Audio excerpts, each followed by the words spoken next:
부활의 산소망을 가지고 축복하고 또한 인사를 나눠보겠습니다. 예수님 다시 살아나셨습니다. 우리 이렇게 서로에게 부활의 소식으로 먼저 인사를 나눠보십시다. 옆에 있는 분들에게, 앞뒤에 있는 분들에게 예수님 다시 살아나셨습니다. 시작.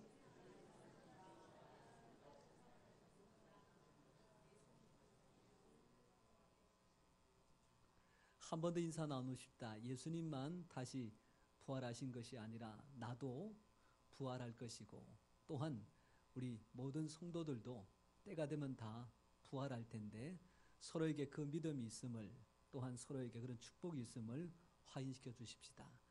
나도 부활하고 당신도 부활할 줄 믿습니다. 이때에 주의하셔야 될 게 이 당신이라는 표현이 사실은 상대방을 높이는 표현으로도 쓰이는 겁니다. 근데 이상하게 당신 그러면 좀 기분 나쁜 것이 어쩔 수 없는 사회적인 입장이잖아요. 그래서 아시는 것 권사님이면 권사님도, 장로님은 장로님도, 집사님이면 집사님도, 잘 모르시는 분이면 성도님께서도 이렇게 표현하면 오해가 없을 것 같습니다. 자, 우리 옆에 있는 분들에게 앞뒤 좌우로 다시 한번 그렇게 부활의 인사를 나눠보겠습니다. 시작. 나도 부활하고 권사님도 부활할 줄 믿습니다. 감사합니다. 천국 가서 다 만나야 됩니다. 예, 가서 다 확인을 하셔야 됩니다. 우리 권사님 천국에 오셨구나, 집사님 천국에 오셨구나, 한 사람도 빠짐없이 다 천국 가서 만나야 됩니다. 한 사람이 이 세상의 이치를 깨닫기 위해서 수련을 오랫동안 했습니다. 그리고 드디어 그것을 깨닫고 또한 다른 사람들에게 자기가 깨달은 것을 가르치는 선생으로서 역할을 하기 시작합니다. 그러던 어느 날 한 마을을 지나가는데 그 마을에 웬 여인의 슬피 우는 울음소리가 들려 무슨 일인가 그렇게 살펴봤더니 참 안타깝게도 아들이 먼저 세상을 떠나가 버렸습니다. 아들의 죽음을 끌어안고 슬피 우는 어머니의 마음 얼마나 아프고 힘들까. 그렇지만 사람이 때가 되면 죽는다는 것이 당연한 이치기에 그것을 가르쳐 줍니다. 너무 슬퍼하지 마시고 아들의 죽음을 그대로 받아들이세요. 그런데 이 말이 그 어머니에게는 위로가 되지 않는 겁니다. 오히려 그 선생에게 하는 이야기가 우리 죽은 아들을 다시 살릴 수만 있으면 내가 무엇이든지 하겠습니다. 그 방법을 좀 가르쳐 주십시오. 그래서 이 선생이라는 사람이 이렇게 이야기를 해줍니다. 마을로 가서 한 번도 죽음을 경험하지 못한 가정이 있으면 그 집에 쌀 한 바가지를 가지고 밥을 지어서 나에게 갖고 오십시오. 이 여인이 동네방네를 다 다닙니다. 이 집 가보고 저 집 가보는데 어느 집에는 아버지가 먼저 세상을 떠나셨고 또 어느 집에는 남편이 또 어느 집에는 사랑하는 자녀들을 먼저 세상을 떠난 집들입니다. 아무리 둘러봐도 죽음을 경험하지 않은 가족 아무도 없던 거죠. 쌀 한 바가지 얻지 못하고 그저 다시 이 선생에 돌아와서 그런 집은 하나도 없습니다. 그렇게 인사를 했습니다. 그때 이 선생이 하는 말이 그것 보시오. 사람들은 다 죽게 되어 있습니다. 그러니 죽음을 받아들이십시오. 이 말을 한 사람을 가리켜서 오늘날 세상 모든 사람들이 부처다, 석가모니다 그렇게 이야기를 합니다. 세상의 자비를 이야기했고 또한 세상의 사랑을 이야기했고 세상의 이치를 가르쳤던 당사자이긴 하지만 그 또한 결코 이기지 못한 문제, 극복하지 못한 문제, 바로 죽음의 문제입니다. 그러나 우리 주님께서는 이렇게 말씀하십니다. 나는 부활이요 생명이니 나를 믿는 자는 죽어도 살겠고 무릇 살아서 나를 믿는 자는 영원히 죽지 아니하리니. 오직 우리 예수님만이 이 죽음의 문제를 극복하시고 부활하여 우리의 산소망이 되신 줄 믿습니다. 예수님께서 이 말씀을 하실 때에 말씀을 듣는 사람이 있으니 바로 마르다입니다. 오빠 나사로가 이미 죽은 지 나흘이나 지난 다음에 시신에서는 냄새가 나고 이미 무덤에 넣은 다음 큰 돌을 굴려 아무나 함부로 꺼내지도 못하는데 나흘 만에 오신 예수님께서 이런 이야기로 마르다에게 말하실 때에 예수님께서 마지막으로 한마디 질문을 보태십니다. 내가 이것을 믿느냐? 내가 이것을 믿느냐? 예수님의 부활 믿는 우리 모든 성도님들, 주님이 다시 한번 우리에게도 동일하게 물어보실 때에 아멘, 아멘, 주님의 부활을 믿습니다. 또한 나의 부활도 믿습니다. 내가 기도하고 있는 사랑하는 가족의 부활도 믿습니다. 우리 믿음의 귀한 고백으로 우리 예수님의 마음을 기쁘시게 하는 성도님 되시기를 축원합니다. 오늘 본문의 말씀을 기록한 사도 바울은 이 15장 전체에 걸쳐서 부활에 대한 말씀들을 하나하나 기록하고 있습니다.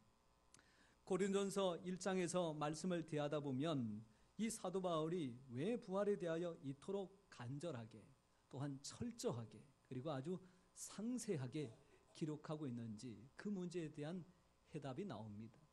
고린도 교회를 직접 방문한 것이 아니라 멀리서 이야기를 듣고 이 교회 안에 있는 여러 가지 일들에 대하여 가르치기도 하고 때로는 안내하기도 하고 때로는 격려하기도 하는데 이 교회 안에 여러 가지 문제들이 산적해 있습니다. 잘 믿는다라고 이야기하는 사람들 속에서도 그 잘 믿는 것 때문에 다툼과 분쟁이 그리고 갈등이 있고 또한 믿는 자들을 괴롭히는 그 당시에 많은 사람들 때문에 힘들어하는 것도 있고 또한 고린도 교회가 있는 그 그리스 아테네 주변에 많은 신들에 대한 문제까지 다 품고 있는 것이 고린도 교회의 현실이었습니다. 그런데 문제는 더 크게 불거집니다. 믿는 사람들이 교회 안에서 서로가 분쟁과 갈등을 일삼다 보니 주변에 있는 많은 믿지 않는 자들이 교회에 대하여 부정적인 생각을 갖게 되고 교회에 대하여 믿음의 대상이라기보다는 비난하는 모습들이 자꾸만 나오게 되는 거지요. 이 말씀을 대하면서 오늘 한국 교회와 또한 한국 사회를 생각해 봅니다. 예전에 교회 다닌다라고 하는 것만으로도 면접 볼 때에 2점을 받았던 시절도 있었습니다. 내가 이런 목사님의 말씀을 배웠습니다 라고 하는 이야기 하나만으로도 저 사람은 믿을 만한 사람입니다. 이런 시절도 있었습니다. 그러나 지금은 아무리 교회 이야기를 하고 교회 직분자 그런 표현을 하더라도 그것과 삶은 별개로 보고 오히려 그 말이 세상에서 비난받는 이유나 조건이 되고 만 것이 안타깝지만 부정할 수 없는 한국교회 현실입니다. 어떻게 하면 이 문제를 극복할 수 있을까요? 어떻게 하면 이 문제에서 자유할 수 있을까요? 그 모든 해답에 대하여 사도 바울은 이렇게 결론을 내립니다. 아무리 교회 안에 여러 가지 갈등이 있고 교회 바깥에 있는 사람들에게 비난을 받는다고 할지라도 교회가 그리고 신앙인이 부활에 대한 소망만 분명하게 가지면 이 모든 것들을 해결할 수 있는 줄 믿습니다. 이 베드로는 예수님에게 3년 동안이나 가르침을 받았던 제자 중에 최고라 해서 수제자라 그렇게 일컫습니다. 예수님께서 기도하는 자리 빠지지 않고 데리고 왔던 사람이 베드로요. 예수님께서 말씀하실 때에 그에게 천국의 열쇠까지 주겠다라고 칭찬하신 것이 베드로입니다. 그런데 3년 동안 예수님에게 잘 배우고 잘 보았습니다마는 결국 예수님이 잡혀간 현장에서 예수님을 3번이나 부인하는 결과를 낳고 말았습니다. 그러나 이 복음서를 지나서 사도행전에 들어가기 시작하면 그랬던 베드로가 전혀 다른 모습으로 나타납니다. 내가 예수에 대한 이야기를 하면 죽이겠다 그렇게 말하는데도 불구하고 내가 하나님의 말씀과 사람의 이야기 중에 누구의 말을 듣는 것이 옳은지 판단하고 나를 죽일 테면 죽여라. 그런 담대한 믿음과 신앙이 사도행전에서 나오게 되어 있습니다. 이렇게 바뀐 이유가 무엇일까요? 예수님께서 부활하시고 베드로를 찾아오시사 그의 3번 부인한 것들을 다 덮으시고 그의 사랑을 확인하게 되니 부활하신 예수님을 만남으로 말미암아 베드로가 하나님께서 참으로 기뻐하시는 베드로가 된 것입니다. 의심 많은 도마, 예수님을 만나기 전에는 손가락 옆구리 이야기하면서 나는 못 믿겠다 그렇게 이야기를 했습니다. 그랬던 사람이 성경의 기록은 나타나고 있지만 많은 사람들의 이야기와 추정을 쫓아 아시아에까지 복음을 전하다가 순교한 순교자가 되었다라고 하는 기록이 있지 않습니까? 어떻게 이렇게 바뀌어졌을까요? 예수님께서 부활하시사 그의 손가락으로 예수님의 손가락 옆구리에 넣어보고 믿어라 라고 말씀하시는 부활의 주님을 만나게 되니 이와 같이 이 도마의 의심이 믿음의 확신으로 바뀌어졌습니다. 예수님을 놀랐던 시절이 있었습니다. 하나님은 잘 알았습니다. 그것 때문에 예수님 믿는 사람들을 핍박하는 일에 앞장섰습니다. 때로는 죽이는 일에 증인까지 되었습니다. 내가 보장이 되겠다, 마음껏 죽여라 라고 하는 일에 증인까지 자초했습니다. 그랬던 사람이 이제는 예수님을 믿고 또한 예수님을 전하고 또한 그 복음을 선포하는 일들 때문에 죽을 법이 거치게 되고 온 몸에 매맞고 상처나는 적이 가득하게 되었지만 그것으로 인하여 오히려 내가 내 몸에 예수의 흔적을 가지게 되었다. 그렇게 담대하게 고백하고 있습니다. 어떻게 이렇게 달라지고 바뀔 수 있을까요? 다메섹에서 부활하신 예수님을 만난 즉 그 부활의 예수님의 능력이 이 사울을 바울되게 한 줄 믿습니다. 오늘도 우리가 삶의 여러 가지 문제와 어려움들이 산적해 있습니다. 지난날도 마찬가지고 앞으로도 크게 달라지지는 않을 겁니다. 내 믿음과 신앙으로 잘 감당하고 버텨왔지만 부활의 신앙의 확신을 가지게 되면 이 모든 문제에서 자유하게 되고 어떠한 문제로도 극복하는 믿음의 담대한 사람 될 줄 믿습니다. 예수 그리스도의 부활, 곧 나의 부활로 다시 한번 확신하는 우리 모든 성도님 되시기를 축원합니다. 오늘 본문의 말씀이 나오기 전에 1절부터 11절까지의 말씀이 쭉 나옵니다.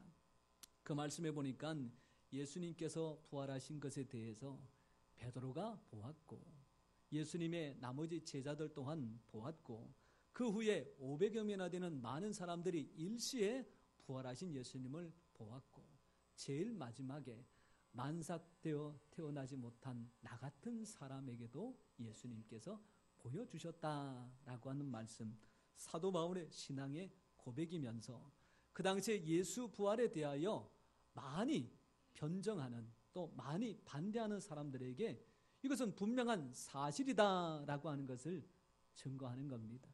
구약 성경에 보면 소송건에 있어서 필요로 하는 증인의 숫자가 2명입니다. 즉 말하자면 2명만 보았다, 들었다라고 하는 사람이 있으면 이 증인으로서 재판정에서 인정을 해준다는 얘기죠. 그런데 1명만 더 있으면 3명만 되면 이것은 의심할 것 없이 사실이다. 그런 시대입니다. 그런 유대인들의 사고방식 속에 예수 부활은 2명이 아니라 3명이 아니라 500명도 넘는 많은 사람들이 직접 목격한 것이니 절대 의심하거나 이에 대하여 절대로 거짓이라 말할 수가 없다. 그것이 바로 사도 바울의 고백입니다. 그러고 나서 12절부터 19절 말씀이 오늘 우리가 읽었던 말씀입니다. 말씀이 길게 나오면서 똑같은 이야기를 계속해서 반복하는 것 같지만 결국 이 말씀의 결론은 하나밖에 없습니다. 예수님께서 부활하신 것을 보면 죽은 사람도 반드시 부활하게 될 것이다. 예수님께서 부활하신 것을 보면 나도 반드시 부활하게 될 것이다. 바로 그것을 다시 한번 말씀하고 있는 거지요. 부활의 소망이 왜 이렇게 중요할까요? 부활에 대한 이 말씀이 왜 이렇게 모든 문제를 극복하는 힘과 능력이 될까요? 그것은 바로 사람이 극복하지 못한 죽음이라는 문제 때문에 그렇습니다. 세계 4대 성인 예수님까지 포함해서 일컫는 그 모든 사람들이 경험한 것은 죽음입니다. 아무리 세상에 많은 사람들에게 선한 영향력을 미치고 말씀을 통하여 깨우쳤다고 할지라도 그 사람들 중에 죽음의 문제를 극복하고 이겨낸 사람은 한 사람도 없습니다. 그런데 예수님께서도 죽으셨지만 다른 많은 사람들은 죽음으로 끝이 났지만 예수님만큼은 이 죽음에서 벗어나셔서 새 생명의 부활로 우리의 첫 소망이 되신 겁니다. 장례를 가보면 이 사람의 죽음이라는 것에 대하여 참 생각을 많이 해보게 됩니다. 한 부인이 남편의 장례를 치르게 됩니다. 남편의 장례 절차를 따라 입관하게 되는데 자연스럽게 마지막 남편의 모습을 보고 모든 것들을 다 진행하는 과정 속에 이 남편이 무슨 이유인지 모르겠지만 그 감겼던 눈이 떠진 상태로 있게 됩니다. 장의를 담당하는 분이 수건으로 남편 눈을 좀 내려주세요 그러는데 그만 이 아내가 그 죽은 남편의 눈을 자기의 눈으로 마주치고 맙니다. 그 순간 털썩 주저앉고 정신이 혼미해집니다. 평생을 살았던 남편이고 사랑했던 남편이지만 죽은 사람의 시신을 대하고 나니 이 모든 마음속의 생각과 또한 마음속의 평강이 한순간에 다 사라져버리더라. 그 사실입니다. 죽음이라는 것이 이처럼 사람에게 주는 충격과 영향력은 어마어마하게만큼 큽니다. 그런데 죽음이 두렵고 죽음이 걱정되는 것은 죽음 자체가 아니라 죽은 이후에 어떻게 될 것인가를 모르기 때문에 그렇습니다. 호랑이가 때로는 사람에게 나쁜 영향을 미치기도 합니다. 그리고 때로는 그 거친 발톱과 이로 사람을 상하게도 합니다. 그러면 호랑이가 사람 한 50명을 잡아서 죽이기도 하고 또한 시신을 훼손하면서 먹기도 했습니다. 이 호랑이 지옥 가겠습니까? 소가 있습니다. 소뿔로 사람을 들이받는 습관이 있어서 많은 사람들을 다치게 했는데 그 숫자를 세어보니까 하나에서부터 100까지나 됩니다. 이 소가 죽으면 지옥 가겠습니까?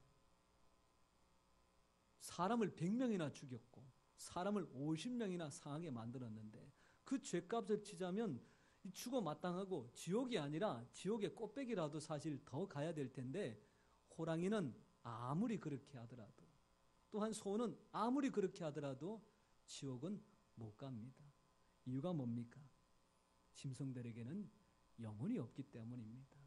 그런데 사람들을 그렇게 상하지 않게 하더라도 죄의 문제 때문에 인생은 반드시 거쳐가야 될 관문이 하나 있습니다. 히브리서 9장 27절 말씀, 한 번 죽은 것은 사람에게 정하신 것이요 그 후에는 심판이 있으리니. 심판대 앞에 섰을 때에 하나님께서 어찌 살았느냐 물어보실 때에 할 말이 없게 되는 인생이 가장 두려운 인생입니다. 그 앞에 서서 뭐라 변명할 거리가 없는 인생, 준비되지 못한 인생이 가장 안타까운 인생입니다. 그런데 우리 예수님 말씀하십니다. 그리스도 예수 안에 있는 자에게는 결코 정죄함이 없나니 이전 것은 지나갔으니 보라 새 것이 되었도다. 이 죄로 말미암아 해결되지 못한 인생은 죽어 다시 살아나더라도 사망의 멸망의 부활로 예수 그리스도를 믿음으로 말미암아 우리 속에 새 생명을 가진 우리들은 생명의 부활로 우리 하나님께서 약속해 주신 줄 믿습니다. 죽음 이후에 어떻게 될지 걱정하고 근심할 것이 아니라 오히려 죽음 이후에 하나님께서 나를 기쁨으로 맞아주실 것에 대하여 기대하고 소망하는 우리 모든 성도님 되시기를 바랍니다. 남자 나이 50쯤 되었다라고 하면 한참 왕성하게 활동할 나이입니다.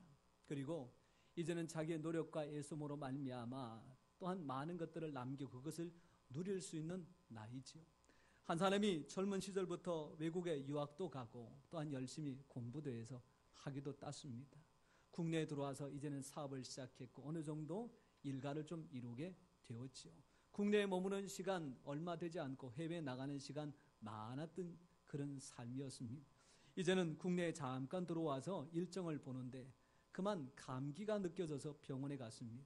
의사 선생님들을 통해서 검진을 받고 이렇게 저렇게 판단을 받는데 무엇인지 정확하게 진단을 못 내리면서 2주라고 하는 시간이 지나버렸습니다. 의사 선생님이 조심스럽게 그 결과에 대해서 이야기하는데 결과는 급성 간암이라 판명되고 나서 얼마 살지 못할 것 같다라고 하는 사형 선고까지 받게 되었습니다. 그럴 때 이 사람 입술 속에 자연스럽게 나오는 말, 이러한 시간이 내게 올 줄을, 이러한 일이 내게 있을 줄을 미리 알았더라면 결코 지난 날처럼 살지는 않았을 것인데, 한평생을 열심히 살았지만 이 죽음이라고 하는 문턱 앞에서 사람이 쉽게 절망할 수밖에 없는 겁니다. 성경이 그 일에 대해서 분명하게 이야기합니다. 고린도전서 15장 55절 말씀에 사망아 너의 이기는 것이 어디 있느냐, 사망아 너의 쏘는 것이 어디 있느냐. 사망이라는 것이 독을 품고 있는 독사와 같아서 그 이로 한번 물게 되면 물린 사람 몸속에 이 독이라는 것이 번지기 시작해서 꼼짝달싹 못하게 만듭니다. 사망이라는 것이 이기는 것이 있어서 그것을 움키고 삼켜서 더 이상 이 세상 가운데서 생명의 값으로 살지 못하게 할 만큼 파급 효과가 엄청나게 크다라는 사실입니다. 텔레비전 동물쇼를 가끔 보다 보면 이 호랑이라든지 이 아주 거친 짐승들을 조연사가 채찍 하나로 마음껏 요리하는 것을 보게 됩니다. 채찍 한 번을 툭 치면 두 발을 번쩍 들고 또 한 번 더 치면 이번에는 물구나무를 섭니다. 또 두 번, 세 번 연달아 치게 되면 이 불에 붙은 원통을 이 호랑이라는 녀석이 미친 듯이 뛰어가면서 사람들에게 환호성을 받습니다. 조련사는 그 채찍 하나로 이 큰 호랑이를 자기 마음껏 요리할 수 있습니다. 그런데 일반인이 그 우리 안에 들어갔습니다. 채찍을 가지고 아무리 친다고 한들 그 호랑이라는 녀석이 그 일반인의 채찍 소리에 반응하지 않습니다. 오히려 거친 발톱으로 한 움큼에 그 사람을 상하게 만들 뿐이지요. 우리의 인생은 결코 사망과 싸워 이겨낼 수가 없습니다. 죽음의 문제를 극복할 수는 없습니다. 그러나 이 죽음의 문제를 극복하시고 내신 우리 예수님께서는 오히려 조련사와 같이 이 사망을 다스리시고 이 사망 가운데 얽매여 있는 우리 모두에게 부활의 산소망으로 참된 자유를 허락하여 주신 줄 믿습니다. 이 몽구스라고 하는 동물이 있습니다. 별로 크지는 않습니다. 그런데 이 녀석이 항상 싸우는 대상이 이 코브라입니다. 이 독 중에도 가장 독한 독성을 가지고 있는 그런 뱀이지요. 그래서 많은 사람들이 저 코브라한테 물리면 금방이라도 죽게 될 건데 저 조그마한 녀석이 겁도 없이 이렇게 덤벼드는구나. 저도 마찬가지였습니다. 저도 사실 그 자그마한 녀석이 코브라에게 덤벼드는 이유를 전혀 몰랐습니다.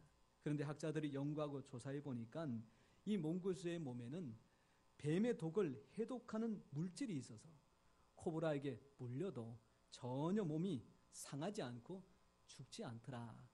그렇게 연구 결과를 발표를 했습니다. 이만할 것 같으면 까짓것 그 코브라 하나도 무섭지 않습니다. 그 독이 몸속에 들어온다고 한들 그것이 전혀 두렵지가 않습니다. 예수님께서 십자가에 못이 박혀 죽으심으로 말미암아 흘리신 보혈의 피는 우리의 모든 죄를 깨끗하게 씻기시는 비요, 우리의 생명을 영원한 생명으로 보장해 주시는 생명의 보혈의 피라는 사실입니다. 이제는 내가 인간의 몸에 담겨져 있는 피의 생명을 가지고 사는 것이 아니라 부활의 산수망이 되시는 예수 그리스도의 피의 값을 통하여 살아가는 하나님의 자녀요 영원한 천국의 백성이 된 줄 믿습니다. 이 귀한 사실을 믿고 살아가는 그 사람들에게 하나님께서 한 가지 꼭 부탁하신 것이 있습니다. 요양보호사분들이 사실은 하는 일들이 만만치가 않습니다. 그런데 그 일만큼이나 참 그분들이 만나는 대상을 놓고 생각해 보면 참 귀하고 중요한 일들을 하신다. 사실은 그렇게 생각들을 많이 하게 됩니다.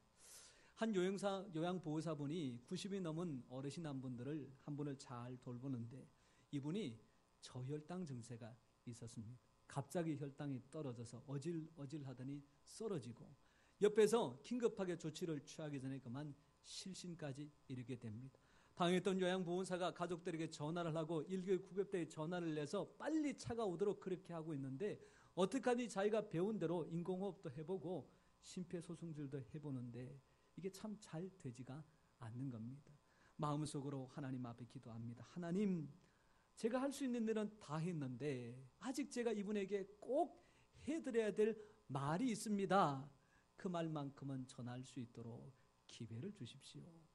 구급차가 왔습니다. 전문가들이 와서 응급처치를 취하니 실신했던 그 어르신에게 맥이 잡히기 시작하고 병원 응급실에 도착하여 원장님이 나와서 이렇게 저렇게 살펴드리니 그분이 다시 회복하게 되고 많은 사람들에게 성가시기 위해서 죄송합니다. 그런 인사까지 하고 돌아왔습니다. 3일이 지나서 병원에서 딸과 태어나는 날 이 요양보호사분이 그 어르신을 찾아가서 마음속에 두고 있던 꼭 한마디를 전했습니다. 그게 무슨 말이겠습니까? 예수님 믿고 천국 가세요. 그 한마디 말이었습니다. 세상에 많은 사람들에게 힘이 되고 소망이 되고 능력이 되는 말 참 많습니다. 그러나 예수님 믿고 천국 가는 부활의 산소망을 전한 것만큼이나 중요하고 필요한 말이 더 어디에 있겠습니까? 예수님의 부활, 나의 부활로 확신하는 우리 모든 성도님, 오늘만큼은 사랑하는 가족들, 사랑하는 지인들, 천국 가서 꼭 만나야 되는데 아직까지는 내 마음속에 확신이 없는 그분들에게 부활의 참된 소식을 전하여서 부활의 능력 가지고 살아가는 우리 모든 성도님 되시기를 축원합니다. 기도하겠습니다.